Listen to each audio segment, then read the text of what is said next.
numvaga natumizaho indege ikantwara ariko nibutse ko papa atari Dangote nzunguza ubunyashi.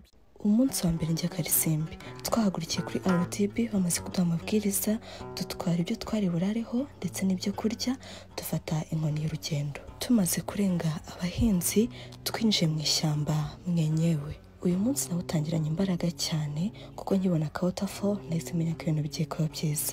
Ntangira gukata ibyondo mbona umugezi wa mbere wasaga neza pe. Murabizi nkunda biswi nari nayitwaje nagendaga njyaho gake gake. Nanyuzagamo nkaryoherwa n'uturabo, ibyondo nabyo ntibyari binyoroheye. Undi mugezi wa kabiri twawugezeho dukomeza tujya mu kibaya.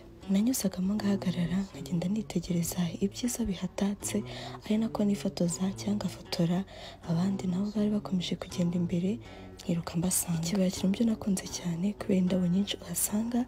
Twageze kuri campsite bamfasha gutegura sleeping bag, tubona ibirunga, twabonye Mikono, tubona na Karisimbi aho twari bubyuke tugera, twotsa ibigori, dutera story, ubundi twariye n'ibiryo biriho inyama. Wabyizera mu ishyamba hagati hari hakonje, amazi ameze nk'urubura twayashyuhije mu icupa.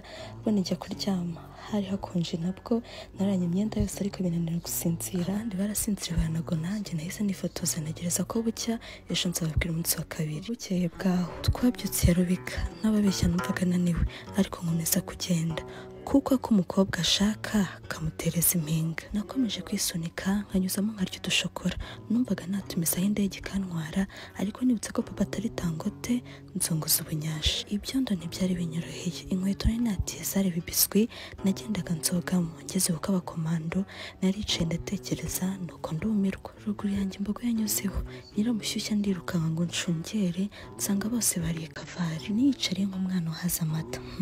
Siko byari bimeze ku mucanga, byahinduye isura nambaza yo mu ijuru kugeza ngezeyo. Rwari urugendo rutoroshye ariko narahageze. Ibyishimo birandenga mera nk'umwana babwiye ngo iwanyu batetse umuceri n'inyama. Narasimbutse ndasakuza ndifotoza numva ndakijijwe. Hejuru sinahatinze kuko nari natangiye gufrizinga.